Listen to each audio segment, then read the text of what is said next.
is our great organ. With us to discuss it is our very own Dr. Paolo Bordignon, organist and choirmaster here. He is we discovered in our discussion, in his 13th season at St. Bart's. Although it hasn't been 13 continuous seasons, he had a little bit of time in Houston after serving as the associate here before coming back to serve as organist and choirmaster. He's a celebrated conductor, organist, and harpsichordist. He also serves, in addition to his duties here at St. Bart's, as the harpsichordist for the New York Philharmonic. We are fortunate to have someone of his talent and congeniality among the staff, and we look forward to hearing your reflections on our organ this morning. I'm very grateful for this opportunity. Thank you for being here in person, and thanks for tuning in online as well. The impossible program that I have today is to discuss these three topics: a history and very brief overview of Opus 275, which is the organ here at St. Bartholomew's, asterisk, and a very brief word thereafter about how the organ works and where it is throughout the building, from the basement up until the dome, and then lastly, a little bit about the May 24th gala program. St. Bartholomew's is actually home to two Aeolian Skinner organs, one in the chapel and, of course, the great organ in the church. I'll focus today primarily on the great organ in the church, which is Opus 275. In order to talk a little bit about this, we'll have to go back to the building on Madison Avenue that preceded our current Park Avenue home. There were two organs in that building, one from 1872 that was commissioned from the Odell Organ Company, which is the only New York-based organ company to produce an instrument for St. Bartholomew's. All the others were from various other parts around the country. That organ was primarily in the chancel, which is to say where the altar is, where the clergy are. The instrument was entirely at that section. 21 years later, it was decided upon to expand the organ so that the instrument would be at the front and at the back of the church, at both ends of the building. That was made possible thanks to advances in engineering and specifically electrical engineering and hydraulic engineering that made it possible to have an instrument that was large and yet at two different ends of the building that played reliably and absolutely together and with a lightning fast action. That instrument was commissioned from the Hutchings Organ Company of Boston. Some of that pipework is still in our instrument today, which is why I've taken us back to Madison Avenue. So every single week, the oboe stop that is played is from the Hutchings organ from 1893. That's the same oboe stop that a number of our illustrious forebears, whether players or listeners or singers or performers or what have you, they heard those same stops. That is a view of the Hutchings organ in the chancel. As you see, it was a 4-manual instrument with 100 stops, and at that point would already have been one of the largest organs in the world. That also, you might recognize the floor from our chancel, that much of it was moved and repositioned here. The pews, those of you who remember the pews, those are the same pews from the old building, and the chandeliers are the ones that still give us light by which to read in the sanctuary. The organ was all about being an orchestra in this age. That was part of its aesthetic, was to be able to substitute for an orchestra, whether that was in the movie theater, right, to provide a kind of a soundtrack, or whether that was in houses of worship or for concert programs. You'll see this box at the top that says that Edwin Lemaire played his debut recital at St. Bart's on January 1st, 1901. Edwin Lemaire was, and is now, still celebrated as one of the greatest producers of orchestral transcriptions for the pipe organ. You see on the left here, perhaps a little bit small, The Ride of the Valkyries, or the from Götterdämmerung of Wagner, the funeral music for Siegfried, or on the top right, the Vorspiel of Die Meistersinger von Nürnberg, the overture to Die Meistersinger. He transcribed the entire orchestral literature of his day, and a lot of those transcriptions are still played now. The way that he did so was absolutely masterly. He was from the UK. When he came over to the US to play his first concert in the New World, already a celebrated organist and recitalist over there, the organ that he chose was indeed at St. Bartholomew's, it being one of the most colorful, one of the largest instruments around it, and it had this kind of, it It contained in it all the possibilities of an orchestral style. This would also have been the instrument that Leopold Stokowski knew when he came to St. Bart's to be organist and choir master, having come from the UK for his first musical position in America. Our staff photos might look like that again. I don't know. We'll see. He was born in London and was absolutely English-born and bred, and all of the stuff that we know about him later, his East European accent and all of that persona that he took on, that was all, to quote one of his biographers, a figment of his own imagination. A wonderful musician, though. The parish laid the cornerstone to the present building in 1917. You can remember that date because 1917 is, to the day, the 400th anniversary of Martin Luther nailing the theses to the church door, and it says so on our cornerstone. So the cornerstone was laid on in 1917. Services began in 1918. As you see from this early photo, this is before the dome was added. It was in this era that Ernest M. Skinner, also of Boston, who made the greatest orchestral organs of his age and a number of extraordinarily distinguished instruments, was commissioned to build a new double organ for St. Bartholomew's. I will reserve the word only for Ernest Skinner today. He was a genius at what he did, artistically and in terms of his being an engineer. His developments technologically in pneumatic engineering, electrical engineering, and how those were applied to the organ business is not something that I will ever claim to fully understand, but it made possible having an enormous instrument at both ends play better than ever before, and so organ was commissioned. This extravagant and magnificent case in the West End, I think, is maybe our most underappreciated artwork that we have at the church. When you have a moment, spend some time in front of it and appreciate the elaborate carvings, the exquisite marquetry, the inlay, and so on and so forth. Typical of organs of the late 19th and early 20th century, the pipes are gilded and they're stenciled. That's something that went out of fashion later on. I thought I would take this rare opportunity to show you a close-up of the 11 troubadours who are on the top of the case. And so you'll recognize all the instruments with which the Lord is being praised from the Psalms, right? Praise him with the harp, with the lute, the voice, castanets apparently, the pipe, cymbals. There's a portative organ on that third one, quite gorgeous. There's a viol. These two images of the voice are actually the same person seen from two different angles. The rebec is an early string instrument, and there is the horn. It is a magnificent, magnificent case. It has some playful elements like these two young men. I think it would be fun to dress up as them for Halloween. I have threatened that to the choir, but they're one holding up the other, wearing a cape and holding up, indeed, the entire organ case. The dome was added to the building approximately 1927, and the idea came up at that point that the dome should contain a division of the organ. These kinds of remote divisions, like an echo division, were not unheard of in those days, but to put one way up in the dome was an extraordinary and wonderful and colorful idea. That this photograph is from yesterday. It's not a historical photograph, except that it's 20 hours old. That is, of course, the interior lattice work of the dome. The very central portion of what you see, that very innermost stop sign shape, opens up like a hatch. There's a doorway there, and there's a winch from which you can lower down or raise up things. That is not how the tuners get to the organ when they tune it, but you can lower things to and from the celestial division from that center hatch. That's a view of the celestial from the view of the organ console, including some stop knobs of that division, and that's what the preacher sees, at least in Christmastide, as you see from this wreath, and you can see some of the beautiful parallelisms with the circles and the design and so on and so forth of the pulpit by Lee Lowry in that shade. This was the organist and choir master whose idea it was to create something as extravagant as the celestial division of the organ. That part of the organ contains the special effects department. It has some of the quietest string stops, some of the most ethereal sounds of the organ, and also some of the highest pressure reeds.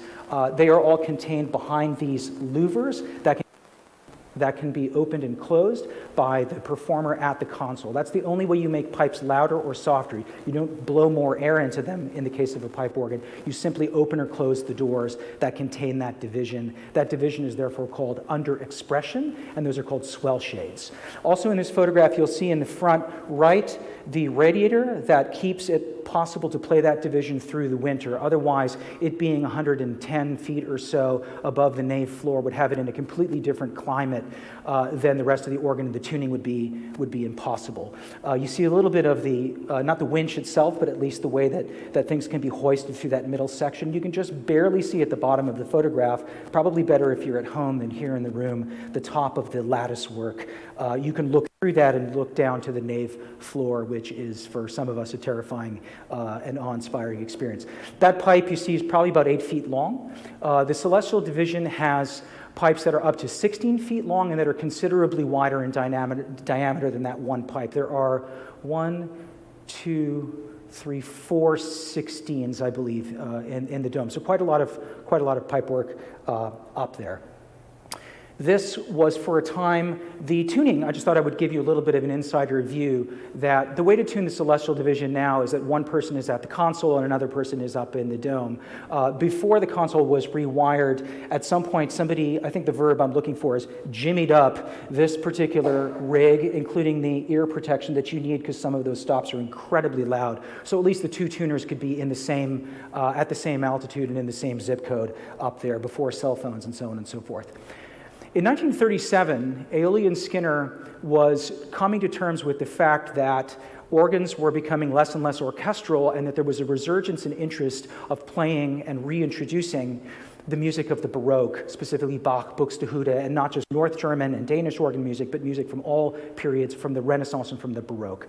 So the voicing of instruments had to change dramatically. We got a new gallery organ in 1937, which was quite a year for Aeolian Skinner. They also introduced a 5-manual pipe organ, 2 of them in Philadelphia, right across the street from each other. One at the Curtis Institute of Music, where I trained, and the other one at St. Mark's Locust Street, in case any of you know that parish. It was a magnificent, magnificent organ that's just been restored. Our gallery organ, the case being, of course, original to an earlier period, got all new pipework in 1937 under the directorship of G. Donald Harrison, who was a UK-born organ builder and a tonal director of Aeolian Skinner, and who was one of the key figures in what is called the organ reform movement. They moved away from a more is more approach and instead to play Baroque music, clarity, crystalline ensembles, lower wind pressures, just a completely different aesthetic. And so you can imagine that the organ at the front, its primary purpose was to accompany the singing of the choir. The organ at the back could be freed up to play in the same way that the organs in Europe, in cathedrals, at the far end could play literature without concern necessarily for accompanying a congregation, a completely different feature and different tonal set. So in 1937, new gallery organ. The next major restoration, part of my skipping decades here in a split second, is that a new console arrived in 1953 under the directorship of Harold Friedel. That is the console that was still almost playing when I arrived in 2005. It was a magnificent console. It's now in St. Louis at the cathedral there. It's been refurbished and so on and so forth. Harold Friedel put that in. You'll notice very incidentally on the top left I put an orange arrow. Right next to the console is not the beautiful wooden lunette and the marquetry and those panels that are there now, but just panes of glass. You'll see them on upcoming slides as well. You'll remember that right next to the organ there's that beautiful elaborate woodwork. All of that I would have associated with the early days of this place, and instead they're from after 1953 at some point. I don't exactly know when. Most of the instrument is in that north chancel area of the organ. It doesn't look that way. You would think that most of it, of course, is in the west end because it's such a big and resplendent case. Almost all of the organ is in that northwest bay. Up here on the top right of the photograph, you'll see the positive division. You'll notice that it is completely unenclosed. This is part of the modernist aesthetic. This may be a little bit of a stretch, but imagine the interior decor of a Victorian home versus the interior decor of a modernist home. We're in modernism now. And among other things, this pipework is lighter scaled to play Baroque music with clarity, no woodwork to get in the way of it speaking very clearly, complicated, contrapuntal music, nothing between the pipework and the listener there. The last set of pipes installed on the organ were the trompette en chamade. This is rather dark, I'm sorry, but you've all seen the trompette en chamade, and there will be other images of it. It is in front of the Te Deum window, and it's the horizontally mounted trumpet stop that's at the west end. It is voiced in the American style to be loud enough and grandiose enough and fiery enough to have one voice, one melody note alone soar over the entire instrument. That's from '67. And the final work on the organ, the final restoration, the last time this organ was completely overhauled was 1970 and 1971. And this instrument is actually the final instrument completed by the Aeolian Skinner firm. Aeolian Skinner did not assign new opus numbers to organs. So we're opus 275F from all of the different A, B, C, D, E, F renovations that happened through our later opus numbers, but this is in fact the final instrument that they worked on. Aeolian Skinner provided organs, just to give some context of what they were like. You could say they were the Rolls-Royce of the period or something similar. They made pipe organs for the symphony halls of all big five orchestras: New York, Philly, Chicago, Cleveland, and Boston. They made the pipe organs for St. Thomas Church, Fifth Avenue, St. Bartholomew's, and Riverside. That's just in New York. They were absolutely who you went to build a great pipe organ in the mid-20th century. This is the largest organ they ever made, and it's the last organ they ever made. It saw an evolution over its period from different tonal directors doing the work in the 30s, 50s, and all the way up until 71. The new console for it was installed in 2006. It is enormous and gorgeous. There are 4,000 individual pieces of wood in the shell. The shell has that kind of detailed marquetry and inlay and carving that is meant to copy the patterns quite exactly from the choir stalls, which you will remember are from the 19th century. Those came from the previous building and were brought here. All of those patterns were copied on the new console. Thanks to digital technology controlling the instrument only. It's, of course, an analog instrument, but now the controls are digital, so the entire instrument had to be rewired, which means that the tree trunk of copper wires that went from its parking spot that you know well, the console's parking spot, that went down to a switching room in the basement that's not too far from underneath where we are now.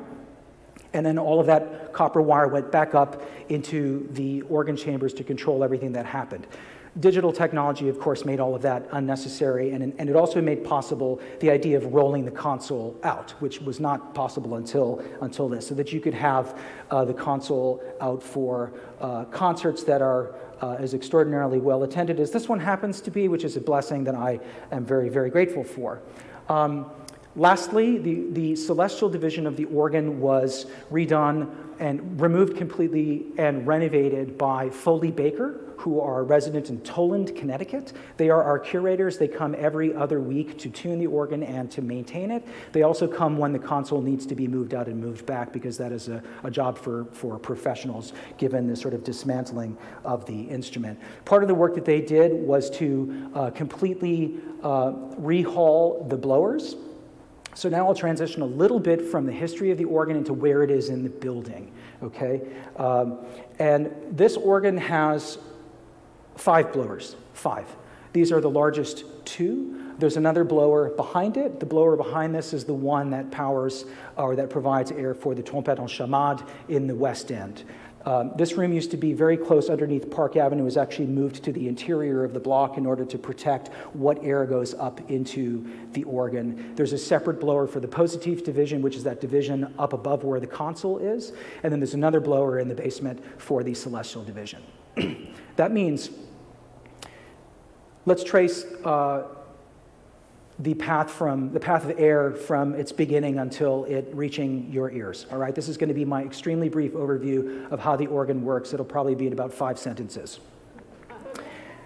These provide a lot of air constantly. Most of the air at any point is actually just escaping, because these need to be able to provide enough air to play full organ. But unless you're playing full organ absolutely all the time in enormous chords, most of the air is simply escaping from an escape valve. The first thing that needs to happen, you can barely see up at the top left, is that the wind needs to be stabilized. The motors are very stable, but you need extremely exact wind pressure before even the air goes up into the conduits. So these are down in the basement in 3 different spaces. If you include the blower for the chapel organ, 4 different spaces around the building have blowers in them. That means that power needs to go to those places and power needs to come from those places, because they're controlled from upstairs. Furthermore, There are by analogy, the bloodlines of the organ, I would say, are the air coming to and from the blowers up to the chambers. So there are conduits that take the air up from the basement all the way up to as far as the dome, or the two chambers in the front, the chamber in the back, or in the case of the chapel organ, front and back. That travels up conduits that are much narrower than these. They might be, let's say, 6 or 8 inches across. That's still a lot of air that's traveling up there. When they get upstairs, more reservoirs.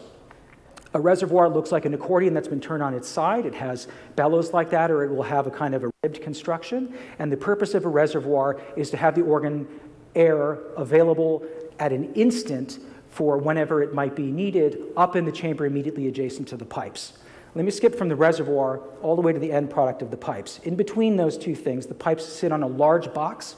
Those boxes, or wind chests, might be the size of a twin bed, or in the case of our organ, the size of like a queen or even king size mattress. They can be quite enormous because they have hundreds and hundreds and hundreds of pipes on them.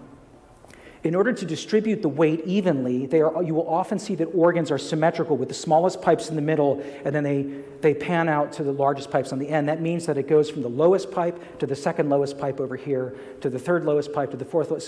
So it goes back and forth that way. So when you're tuning, there's a C natural side to the organ, and when you're on this side, and then on this other side over here, there's a C sharp side. So the tuner needs to know you can't simply tune in chromatic order. You have to tune every other note, and then go back and start over on this side. That's a little bit in the weeds, but I thought you might find that interesting in terms of weight distribution and so on and so forth. The organ structurally is like a triangle, where at one point of the triangle is the player at the console, another point of the triangle is the blower room, and then of course the third point of the triangle is where the pipes actually are. The last piece that I'll mention about where the pipes are is that many divisions of this organ are, as I mentioned earlier, in those boxes with louvers that can be opened and closed. They are under expression. And when you're sitting at the console, I won't explain all the particulars of what all those controls are. There are many, many, many controls on the organ, hundreds of them, of course, but there's only a few different kinds, actually. Aside from the keys that do the obvious, there are the circular buttons underneath each of the keyboards, right? And those will remember preset combinations of the stop knobs, so that if you need to make a change quickly, you hit one of those thumb pistons, or you hit what's called a toe stud, and it will remember a preset combination. It is very important that you remember where you left which combination. This organ has many, many thousands of presets, so writing that down is a crucial thing to know exactly where. If you want to just add one stop delicately in a quiet place, you really want to make sure you hit the right combination, because you could add any stop on the organ at any moment. In addition to those controls, to get back to the louvers, in front of the player's legs are something that look a little bit like an accelerator pedal, and we have, I think, 7 of those, 6 of those. It's not like I play the organ every day. And those control the louvers. That's how you let the sound out of the box or not. So the instrument really is throughout the building, and is in many ways quite literally the voice of the building itself.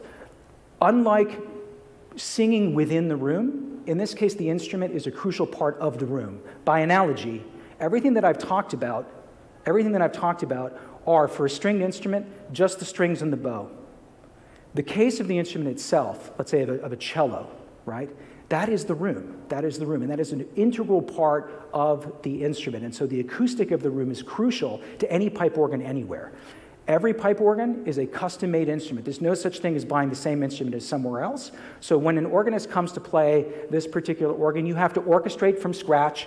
How will you best offer your interpretation of a given piece? Will you use pipes from the dome, from the front left, front right, or the back, and which ones when? All of that orchestration happens when you sit down to the instrument and you preset all that, and you make a decision about how to really bring out the color of the organ. That's a marvelous panoramic shot, thanks to Tim Wilson. That's with the platform setup. Lastly, I'll say a couple of things. We've just been through the entire pipe organ. I'll skip over this. It merely follows under number 3 there. That's everything that's up in the chamber. So there are local bellows and reservoirs, there are conduits and wirings in the walls, there are wind chests, we talked about that. The mechanism, for those of you who are inclined towards engineering, I find endlessly fascinating. I have so much more to learn about it, but how this organ works and how wind pressure and electricity are used in order to be able to make a pipe speak incredibly quickly and to repeat as fast as the player wants to play, to open and close a palette, is absolutely amazing. I will say one word about maintenance. Don't run away. There's a lot of leather in the organ. There's a lot of leather in each of the bellows, reservoirs, wind chests. Every pallet that opens or closes, something has leather in it. There are many thousands of moving pipes. Every single pipe itself, the pipe, has a moving part to tune it, right? Much less the dozens of moving parts, electrified and pneumatically controlled and otherwise controlled, that make those pipes speak or not. So there's a lot involved in the maintenance of an instrument. We had the great fortune of being able to restore the dome organ, and to play that instrument upstairs is incredible. Every pipe plays like the day that it was installed in 1930. We need to get to the rest of the organ to completely remove most of it, to re-leather all of it, to rebuild chests, maybe move a couple things, not pipe work, but the curators have mentioned to me that this organ was never designed to be repaired. That sounds really unenviable, but some structural things will need to move, and that's the kind of work that happens normally about every 25 years or so. It's been 51 since we've last done that kind of work. I'll lastly say a word very, very briefly so that I can take questions about this program on May 24th. It's a little bit small for those of you who are seated here in the room. I'm sorry about that. The print in yellow will show you that there are two pieces that feature brass and organ. Under normal circumstances, a church might have 4 brass players, maybe 5 brass players. We'll have the full brass section of the Philadelphia Orchestra to play the Eugène Gigoux Grand Chœur Dialogué, which is the opening kind of fanfare to the program. At another point, this piece by Giovanni Gabrieli. Our building has an architectural kinship with St. Mark's Basilica in Venice, among other buildings, because of the kind of ornament that this building has, right? And so we thought it would be an interesting idea to include some music from that tradition as well. The Basilica of St. Mark's in Venice has a number of different galleries around the organ from which various choirs of brass instruments or string instruments or of singers each echo each other. It's the Venetian polychoral school. So at one point in the program, the brass players of the Philadelphia Orchestra will go to 3 locations, and the organ is in 4 locations, and we will all be echoing each other from different places. It will be quite grand and marvelous. Additionally, as a nod to Mr. Stokowski, we will include his orchestral arrangement of the Little Fugue in G minor by Bach. That's a piece that he played here many times that, of course, he wanted to take into the Symphony Hall and did by arranging it for full symphony orchestra. So we'll have that performance for which actually the organ will join in at a certain point, so we'll have a combination of a combination where the organ joins again in playing with the full symphony orchestra for that performance. Anthony Roth Costanzo, the superstar countertenor, is going to join to sing the Pie Jesu from the Fauré Requiem and to sing a Handel aria as well. When you're at the program, when you see it not listed in the program, I promise you he's singing a second number. It's not listed in the program, but surprise, there it is. He's absolutely amazing, and that will be a thrill to have him here. The program is going to conclude with the famous Organ Symphony of Camille Saint-Saëns, the final movement of it, which you will know when you hear it. The melody is famous in its own right. It appears in a lot of different places. I can't believe I'm going to admit that it's also part of the soundtrack of the movie Babe, in case that is a favorite. But you'll know it when you hear it, and you certainly won't miss the organ coming in. His 3rd symphony, in fact, is called the Organ Symphony because of the huge C major chord. What I would say about the concert is that this is a very rare opportunity. Hear me out. It's a very rare opportunity to hear one of the great orchestras in the world play with a real pipe organ in New York City. Think of the concert halls that you go to in New York City. There is no large symphonic organ in a concert hall in New York City today. There's none. Alice Tully Hall has a magnificent organ made in Switzerland. It's a neo-Baroque instrument. It's not an instrument that conveys the full power that you would want for Saint-Saëns or Elgar or some of the 19th and 20th century repertoire. To have not just an orchestra, but the Philadelphia Orchestra, one of the great orchestras of the world, offer this concert in New York is, you can imagine how special that is for me, having idolized this orchestra from when I was a kid and having heard them live every week when I was doing my undergraduate in Philadelphia. To have them here is something very special indeed. It's a historic moment in the life of our parish. Although Leopold Stokowski went on, of course, famously from St. Bart's to Cincinnati and then to Philadelphia to be the music director of that orchestra for many years, they have never played here. This is their first time playing here. This organ sounds amazing with orchestra. I say that to let you in on a secret that a lot don't. There are a lot of organs that don't sound great with orchestra. This organ sounds amazing with orchestra. You be the judge. And I hope you can join us on the 24th. I'm sure there are zillions of questions, so I'll open things up to questions at this point. Thank you, Paolo. Questions haven't come in yet. Ooh, we have some feedback. As I was saying earlier, sound is endlessly complicated here.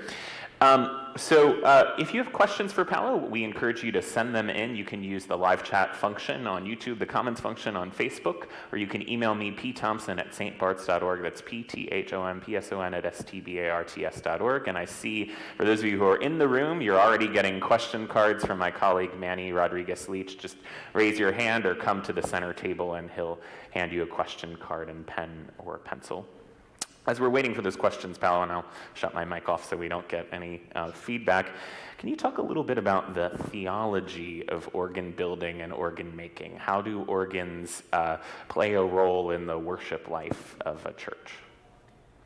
There are a lot of different instruments that can be called upon to lead singing, the human voice, of course, being the most important and the primary one. The thing that the organ has in common with the most expressive and beautiful of all instruments, the human voice, the voice of your kids and your mother, right? The closest instrument that we might have to an entire community singing is, in fact, the pipe organ. It's a wind instrument. It sings at the same register that I speak to you in and sing to you in, and it also sings in the register of, let's say, higher voices and things that are considerably higher and lower than that. One technical thing that makes the organ an extraordinarily effective instrument to lead singing is the fact that it sustains. You play the note and it will hold out for as long as you want the singing to continue, and when you want the singing and the phrase to end, you can end the note at the organ, and that's where the singing ends. It's different than a piano that will sound the beginning of the pitch, and then you let people sing until the end of the note until you don't specify when. The thing you learn in your very first organ lesson, this is different than theology, the thing you learn in your very first organ lesson is the attack of the note is as important as the release of the note. Or put otherwise, the release of the note is as important as the attack of the note. The way that you connect one to the next really supports the singing. Also, in other obvious ways, perhaps, that the entire gallery organ, although I emphasized its role in repertoire and in playing historical repertoire, that gallery organ is there to support singing first and foremost. That's what that division is there to do. It's to get the people of God singing. And so the role of the organist in church is rather different from what I do on stage in concert. They have a lot in common, but the aims are different. When I play the prelude, don't disrespect when I say this, but I'm happy for you to listen in on my prayers. That's not a performance for you or for anybody. That's the best that I can do to offer up to God what I can offer up. That's not there to please an audience, and it's not there for anybody who's going to applaud as an audience, let's say at a concert hall. It's a very, very different kind of approach. And so that's what makes part of this a ministry and a sacred duty, as you are one of the Levites leading worship in a very important way, because we all know the power that music has in the services. Oops. So our next question is about performance practice, and specifically, how do you play the works of someone like Bach on this instrument, given that Bach would have played a very different kind of instrument? It's all about adaptation, and so there are instruments that are made to varying degrees of historical copying earlier instruments.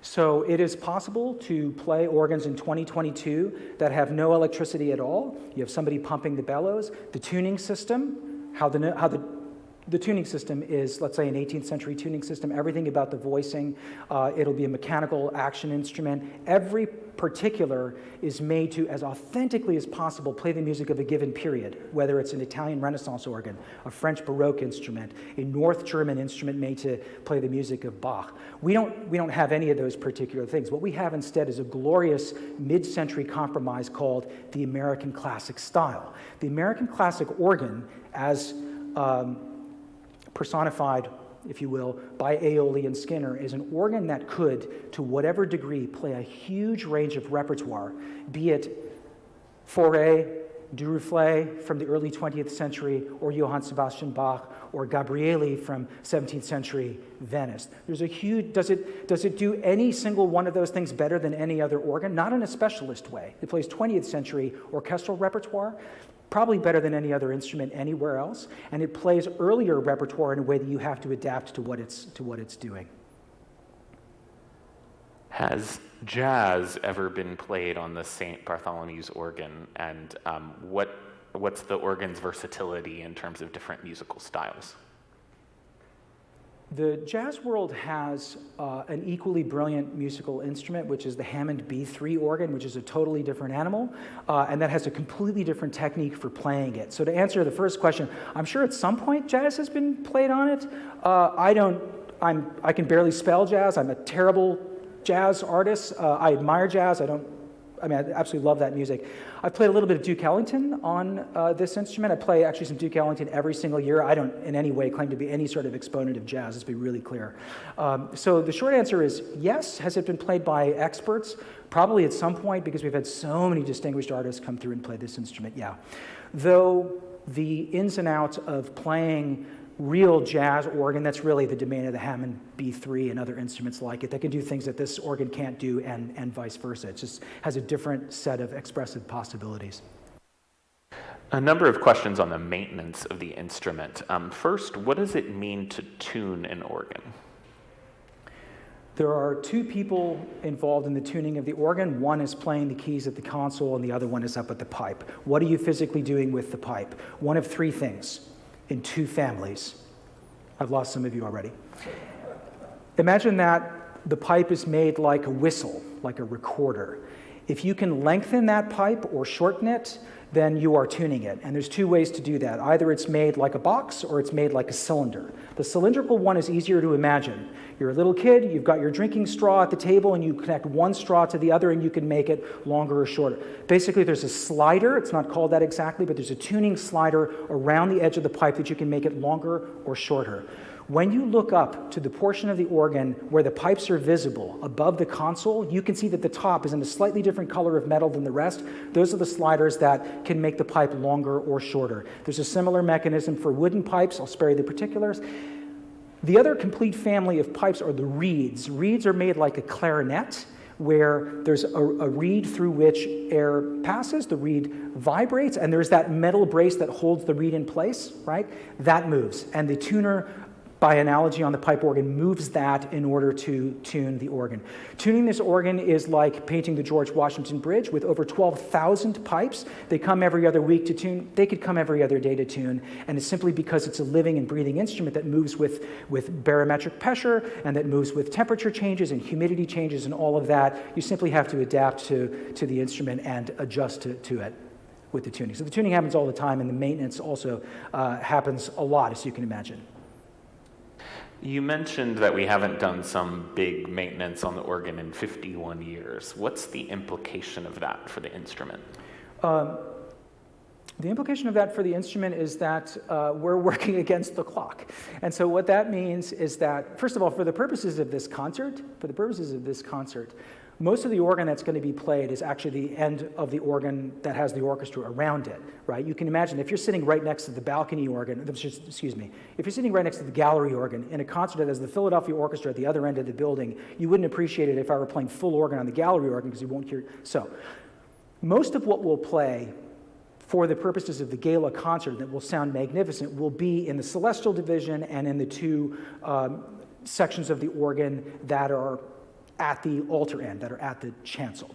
That is to say that a lot of what's in the gallery organ right now needs repair quite desperately. A lot of it doesn't play. So if you are at the west end of the building and if you are feeling under-supported in your congregational singing, that is not your imagination, and that is not neglect on the part of the organist in selecting what stops with which to support you. There are stops back there that play. Of course, the trompette en chamade plays, and stops small and large play, but there are a good number of pipes back there that are not playing right now because of failing mechanical issues, most specifically the leather. The implication of all of this is that I have to choose very wisely. Every organist has to choose very carefully what stops to use or not. Otherwise, you end up with a scale that's missing a note, right, which can be a very unpleasant experience. So you have to practice all that in advance. The other implication is a few million dollars. I'm being very vague on purpose because an estimate hasn't been done in a little while. The last time an estimate estimate was done for fully taking the organ out, restoring it, re-leathering it, putting it back in was somewhere between 3 and 4. Those prices always go up. I just want to be here to say, the day will come. We will find that money. In the grand scheme of things, hear me out, in the grand scheme of things, that money can be found. David Geffen Hall, the home of the New York Philharmonic, is being renovated, not built from scratch, renovated for $500 million. $500 million. An extravagantly wonderful pipe organ would cost about 1% of that budget. We're not working with $500 million a year here, clearly, but New York City is the sort of place where I feel like we can get the right people here on occasions like May 24th, and we have extraordinarily generous parishioners, we have extraordinarily generous neighbors who will make that day happen in my lifetime. May it be so. Why is there so much leather in the organ? And someone asks, wouldn't synthetic materials be more accurate or sustainable?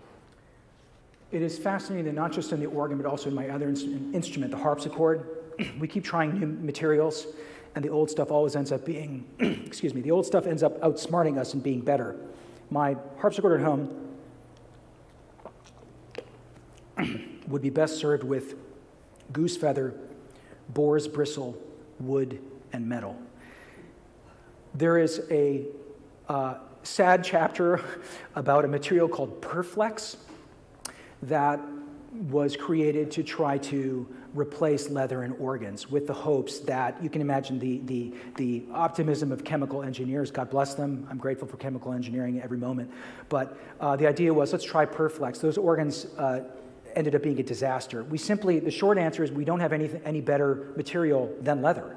The way that it is treated is highly specialized and very specific to its use in organs. The reason there's so much of it in there is that already down in the blower room there's a bellows, and that bellows needs to have leather on it. So there's leather there. There's leather in every set of bellows, every reservoir, every wind chest, every pallet, even the way that the pipes speak. The valve that holds the air under pressure closed, okay? The valve that keeps that closed is kept closed by a pouch that is made of leather that is energized and filled with air. And it's when that air pressure is released, that's when the pipe actually speaks. It's the reverse of what you would think, that actually depressurizing the air makes the pipe speak. So there's leather everywhere in it, and we simply don't have a better material yet. Speak a little bit about the acoustics of our building and how that interacts with the instrument. And one person asks, why shouldn't we seal the tiles to improve the acoustics? I appreciate that question. When this building went up, the primary responsibility in the nascent days of amplified technology, the number one priority was for the preacher to be heard clearly. In 2022, the preacher can be heard clearly by means of a lot better technology than we had in 1922, say, right? So a lot of New York City liturgical spaces were filled with a tile that is called acoustolith, with a K, acoustolith. And so all of the tile that you see all over the church is made like what's in your Brita filter. It's made like a piece of charcoal. It is extremely light. It is extremely porous, and it will do anything and everything not to reflect the sound back.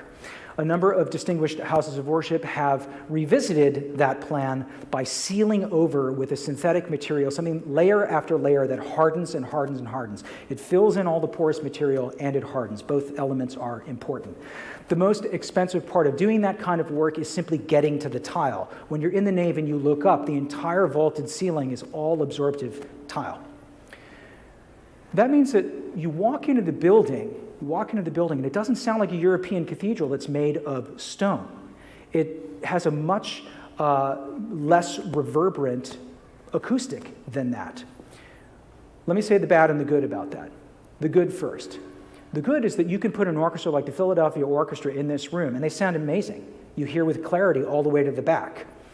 What it lacks, the other 364 days of the year, when you don't have an orchestra in there, is that reverberation can give such an extraordinary life to the sound, whether it is the spoken word indeed, or the music of choirs, right?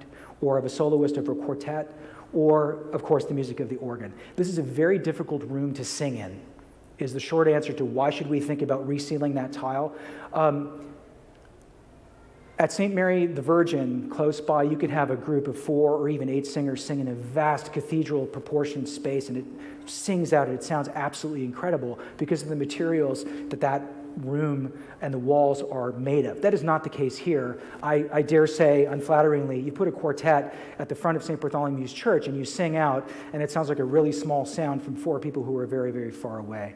The result in having the sound take on atmosphere and mystery and sounding like it really is at one with the character of the building itself would be exponentially improved by sealing some or even most of the tile. How much of the tile to seal would depend on acoustic studies that have been done here, and furthermore, we would learn from the other churches that have done this. Riverside Church did it, and St. Thomas Church and various other spaces have gone back and sealed over their tile to make the room sound considerably better. So you go in there and you hear the choir sing, and there's a bit of ring and a bit of reverberation that well, I'll say it subjectively, that I envy. It would make the space sound just mysterious and gorgeous and beautiful, and it would make it sound like the way it ought to look. You know? One final question, and then I'll let both of us get ready for church. You've given so much of your career and your life to this instrument, the organ. Organs are expensive. They're difficult to maintain. Why is it worth it? The same can be said of my other instrument, the harpsichord, which is a very high maintenance. The PC way that I'll describe the harpsichord is a very, very high maintenance instrument in that you have to be a tinkerer. You have to be able to adjust and work with every last thing. That is not the case here. I'm not making mechanical or tuning adjustments to the organ. It's simply, it's been called the king of instruments the organ has been called the king of instruments over and over and over again, not merely because of its vast size, but because it's just a box of wonders. It's absolutely extraordinary as instruments go. Before the Industrial Revolution, the most complicated piece of machinery that anybody came into experience on a regular basis, aside from horology, okay, maybe the town clock, was the cathedral organ. The loudest sound that anybody heard before the Industrial Revolution in their town that was man-made, other than, let's say, thunder, was the pipe organ. Those are awe-inspiring things. Whether it's because the instrument is loud or soft, whether it's because it's close or distant, either to the player or from the listener, there is so much awe and mystery and range of possibility in the instrument. Its expressive possibility goes from notes that are far lower than anything that we can hear to pipes that are so small that there's no point making them any smaller. Right? It literally covers that gamut, that scale from the lowest to the tallest to the highest pipes. It plays an octave lower than the orchestra does. When these walls rumble because of the organ, it was designed that way. It's designed that way. It's magic that you have to hear, I mean it, it's magic that you have to hear in person. And by magic, I mean something that will always be greater than the sum of its tens of thousands of parts.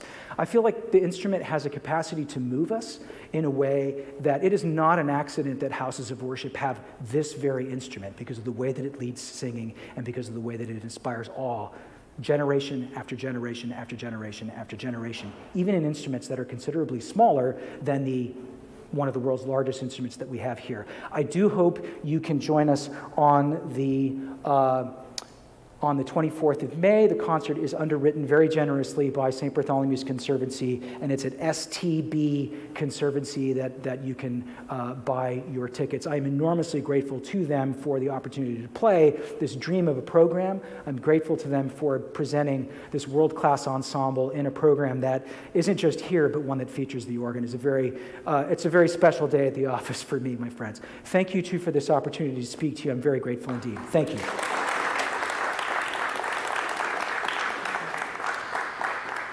Thank you, Paolo. We really appreciate it. And Paolo gave up valuable rehearsal time to be with us this morning, so we're especially appreciative. You have your chance now to go hear the organ as part of our worship at 11 a.m. We hope that you'll do so. We also hope you'll be back for the forum next week. We'll be welcoming Bishop Assistant Mary Glasspool to be with us. She's going to talk about the changing nature of the relationship between technology and the church. Hope to see you then, and hope to see you at worship in just a few minutes at 11 a.m. Thanks all.